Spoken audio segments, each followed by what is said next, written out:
Bonjour à toutes et à tous. Je suis heureux d'introduire cette table ronde consacrée au rôle de la finance dans la transition écologique, un sujet essentiel au regard des défis climatiques et économiques auxquels nous faisons face aujourd'hui collectivement.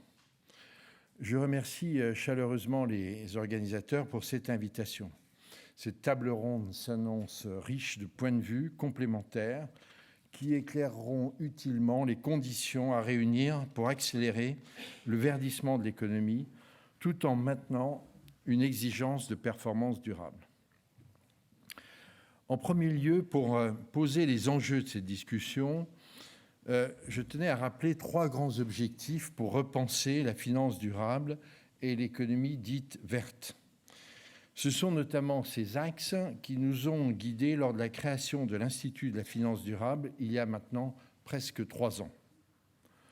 En premier lieu, installer une approche de la transition écologique qui s'inscrive dans une vision industrielle et économique renouvelée et qui se démarque de la démarche morale, entre guillemets, qui l'a trop souvent caractérisée et qui a conduit à des impasses. Le deuxième, c'est poser les bases d'une économie politique permettant la réalisation de la transition tout en s'inscrivant dans les objectifs de réindustrialisation et de souveraineté du pays.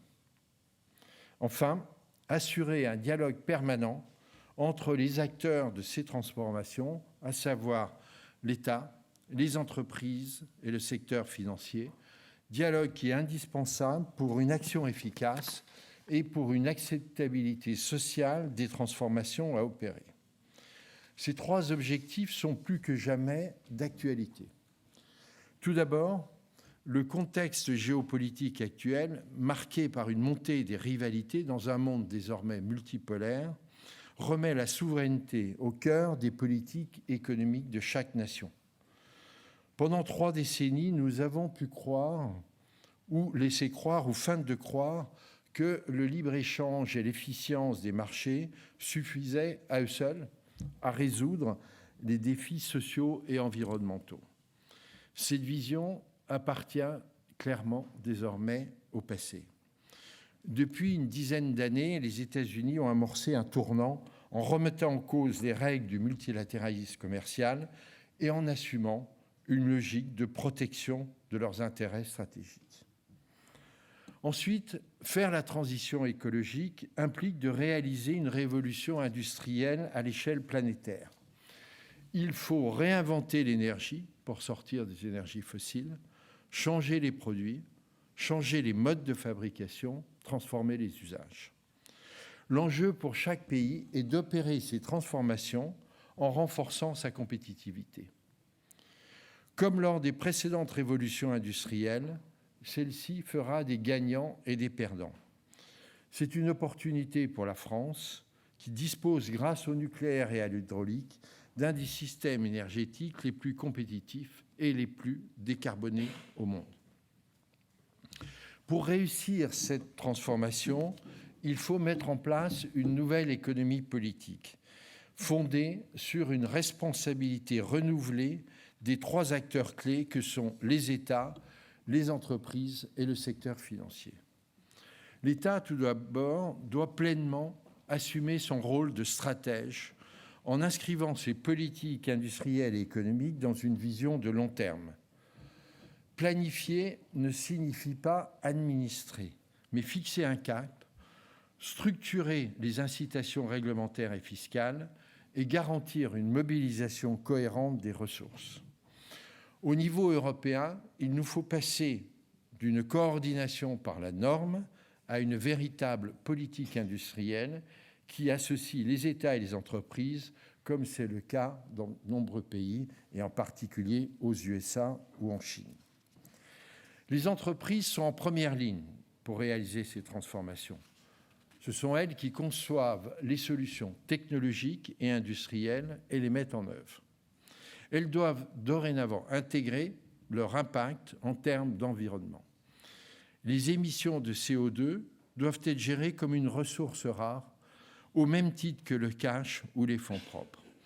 Décarboner l'activité devient ainsi une variable clé des stratégies d'entreprise. Certains voudraient que la finance à elle seule transforme le monde. Ceci n'est ni possible, ni même souhaitable, car cela voudrait dire que l'on passe de la démocratie à la plutocratie.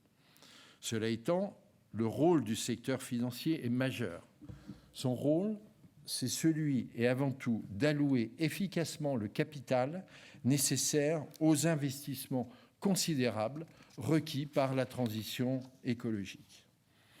Cette mobilisation des ressources financières nécessite une approche et un cadre d'analyse adéquats. L'enjeu, ce n'est pas, comme certains le disent, d'allouer les capitaux à ce qui est déjà vert. L'enjeu, au contraire, c'est d'allouer d'abord les ressources à ce qui est brun, c'est-à-dire aujourd'hui près de 90% de l'économie, pour qu'elles deviennent progressivement vertes. La finance durable, ce n'est pas financer quelques activités limitées. La finance durable, c'est contribuer à la transformation progressive de l'ensemble de l'économie. Pour parvenir à cet objectif, 2 éléments sont essentiels. En premier lieu, innover dans les techniques de financement. Les investissements à réaliser comportent des aléas technologiques élevés et une rentabilité incertaine. Combiner l'apport en liquidité des investisseurs privés et des garanties de l'État est clairement une solution permettant de renforcer l'engagement du secteur privé. J'ajoute qu'il faut que les investisseurs acceptent de revoir les normes de rentabilité définies dans les années 90, c'est-à-dire cette exigence de TRI ou de rendement des fonds propres de 15%. Ces normes qui avaient été définies au moment où le taux sans risque était de la moitié, étaient déjà inadéquates avec la baisse des taux, mais pour faire face aux défis du financement de ces investissements, alors elles deviennent clairement inadaptées. En second lieu, il faut un cadre commun pour analyser les performances des entreprises et la validité de leur plan de transition. La standardisation des méthodes d'analyse extra-financière est un prérequis dans cet objectif. L'objectif est en effet que l'ensemble des intervenants, entreprises, analystes de banques ou d'investisseurs, agences de rating, partagent le même référentiel d'analyse.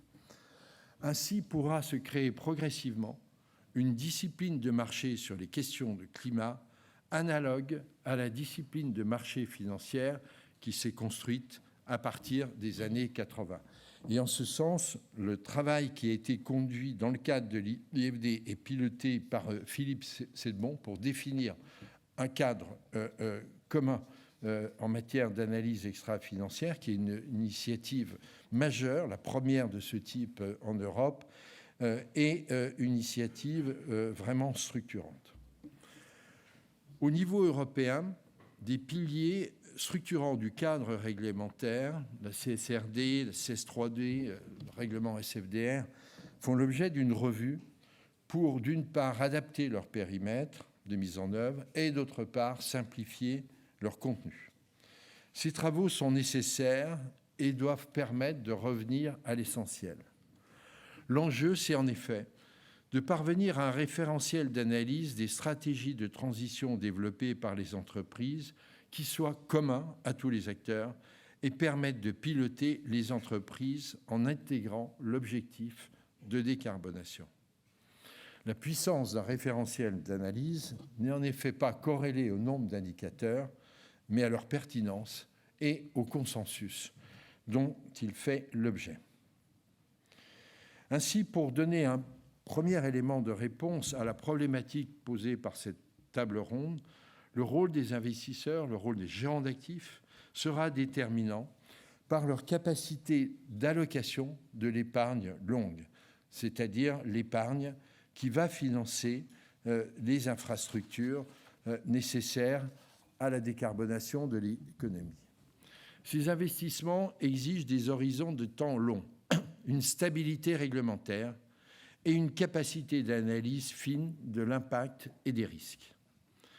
Il s'agit ainsi de mettre l'épargne des particuliers au service de ces transformations structurelles, ce qui redonne à la gestion d'actifs sa mission fondamentale, qui est d'accompagner le développement de l'économie réelle dans une perspective de long terme. Je souhaite que cette table ronde soit l'occasion d'un dialogue exigeant mais constructif. Le moment présent est venu de passer de l'intention à l'exécution, de la norme à l'impact, de la stratégie à la mise en œuvre. Nous avons ici collectivement une responsabilité, faire de la finance un outil de transformation au service de l'économie réelle, non pas en cédant à la facilité des postures, mais en construisant un chemin de faisabilité qui conjugue transition, souveraineté et performance durable. Je vous remercie de votre attention et vous souhaite des échanges fructueux.